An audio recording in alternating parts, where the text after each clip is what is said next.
안녕하세요. 굿모닝 뉴스의 유수아 목사입니다. 오늘 우리가 함께 나눌 말씀은 마태복음 12장 41절 42절 말씀입니다. 제가 읽겠습니다. 심판때에 니느웨 사람들이 일어나 이 세대 사람을 정죄하리니 이는 그들이 요나의 전도를 듣고 회개하였음이거니와 요나보다 더 큰 이가 여기 있으며 심판때에 남방 여왕이 일어나 이 세대 사람을 정죄하리니 이는 그가 솔로몬의 지혜로운 말을 들으려고 땅 끝에서 왔음이거니와 솔로몬보다 더 큰 이가 여기 있느니라. 아멘. 오늘의 원포인트 말씀은요, 하나님 나라를 보는 눈이 열리는 자리로 함께 나아가자입니다. 제가 학부 시절에 상담을 전공을 했는데요, 많은 이론과 기법을 배웠지만 시간이 지나고 나니까요, 대부분은 잊어버렸습니다. 그런데 지금까지도 분명히 남아있는 한 가지가 있습니다. 아무리 좋은 상담 도구와 정확한 분석이 있어도 당사자가 자기의 문제를 직면하지 못하면 그 상담은 결국 아무것도 바꾸지 못한다라는 사실입니다. 아무리 잘 설명해 주어도 본인이 그게 나의 문제라고 보지 않으면 변화는 일어나지 않습니다. 그래서 상담에서 가장 어려운 것은요, 피하고 싶었던 현실을 보게 하는 일입니다. 그 불편한 직면의 순간이 있어야 회복이 시작이 됩니다. 이 마태복음 12장에서 바리새인들은 예수님께 표적을 요구합니다. 예수님은 악하고 음란한 세대가 표적을 구하나 요나의 표적밖에는 보일 표적이 없다라고 말씀을 하시면서요. 이어서 남방 여왕 이야기, 더러운 귀신의 비유, 그리고 예수님의 진짜 가족은 누구인가를 말씀하시면서 이 본문이 맞춰지고 있습니다. 여러분, 표적 구하는 것이 잘못된 것일까요? 우리도 때로 기도하면서 하나님의 사인을 기다립니다. 이 표적을 구하는 것 자체가 문제는 아니겠죠.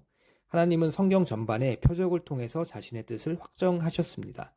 출애굽의 어린 양의 피, 노아 홍수의 무지개 모두 하나님의 구원의 표적이었습니다. 그런데 예수님은 바리새인의 표적을 거절하신다라는 거예요. 왜냐하면 예수님은 이미 충분한 표적을 보여주셨기 때문입니다. 귀신이 떠났고 못 보던 자의 눈이 열리고 말 못하던 사람이 말하게 됩니다. 하나님의 나라가 나타났고 그들의 삶 가운데 들어왔습니다. 그런데도 바리새인들은 다시 표적을 요구한다라는 거죠. 더 확실한 증거를 원해서가 아니라 이미 드러난 현실을 받아들이지 않겠다라는 선택이었습니다. 보고도 보지 않겠다는 태도, 알면서도 결단하지 않겠다는 마음, 이것이 예수님께서 지적하신 악함인 것입니다. 문제는 표적이 아니라 태도였던 것이죠. 그래서 예수님은 니느웨 사람들이 이 세대, 이 바리새인들을 정죄한다라고 말씀을 하십니다. 하나님께서 요나에게 니느웨 사람들에게 심판의 메시지를 전하라라고 하였을 때 이 요나는요, 하나님의 부르심을 거부하고 도망가다가 바다에 던져지고 큰 물고기 뱃속에서 사흘 밤낮을 지냅니다. 결국에는 이 사흘이요, 순종의 결과가 아니라 불순종의 끝에서 경험한 기적인 것이죠. 그러나 그럼에도 불구하고 하나님께서 주권적으로 개입하심으로 결국 요나는 니느웨에게 하나님의 말씀을 전합니다. 그런데 니느웨 사람들은 이런 요나의 불완전한 경고 앞에서도 즉시 회개하는 모습을 보인다라는 거죠. 남방 여왕은 누구입니까? 남방 여왕은 솔로몬 시대에 이 확실한 증거가 없어도 하나님의 지혜가 있을지 모른다는 가능성 하나로 길을 떠나서 솔로몬을 만납니다. 그들은 모두 이 완전한 증거를 본 사람들이 아니라 이 주어진 단서 앞에서 곧바로 반응한 사람들이었습니다. 그래서 예수님은 이들을 심판의 증인으로 세우신다라는 거예요. 바리새인들은 그들 앞에 주어진 하나님 나라가 시작되었다라는 이 큰 증거가 있었음에도 불구하고 오히려 그것을 바라보지 않았습니다. 그래서 예수님은 마지막으로 선언하십니다. 누구든지 하늘에 계신 내 아버지의 뜻대로 행하는 자가 내 형제요, 자매요, 어머니라.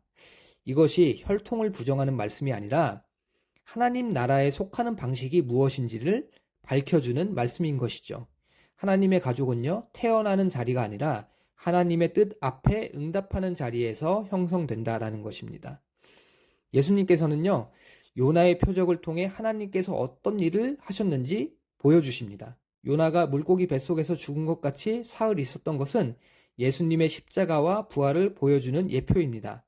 그렇기에 예수님께서 요나의 표적을 통해 말씀하신다라는 거죠. 하나님의 나라에 들어가는 이들은 전적인 하나님의 개입하심과 그리고 작은 단서에도 전적으로 반응하며 하나님의 나라를 바라보는 이들에게 주어진다 말씀하고 있습니다.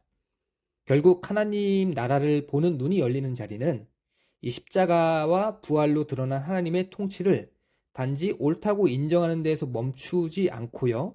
그 통치가 내 삶을 다스리도록 허락하는 자리입니다.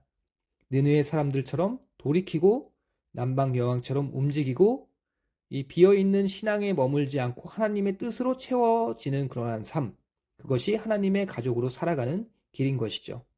그렇다면 우리에게 실제로 가능한 결단은 무엇입니까?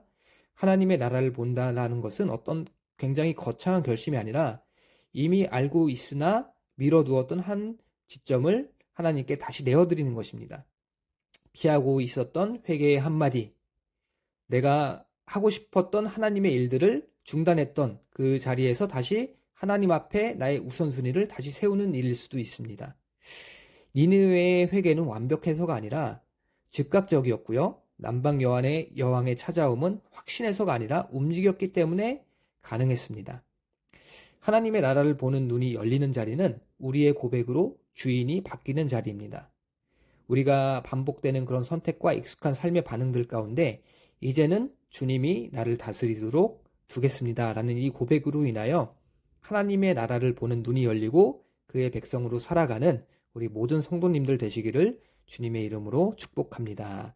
함께 기도하겠습니다. 하나님 감사합니다. 주님 앞에 이미 드러난 하나님의 나라를 보지 못하고 미뤄두었던 마음을 주님 앞에 내려놓겠습니다. 주님께서 보여주신 이 표적 앞에서 더 많은 증거를 구하기보다 주님, 내가 회개로 반응하고 순종으로 움직일 수 있도록 하나님 나의 삶을 다스려 주시옵소서.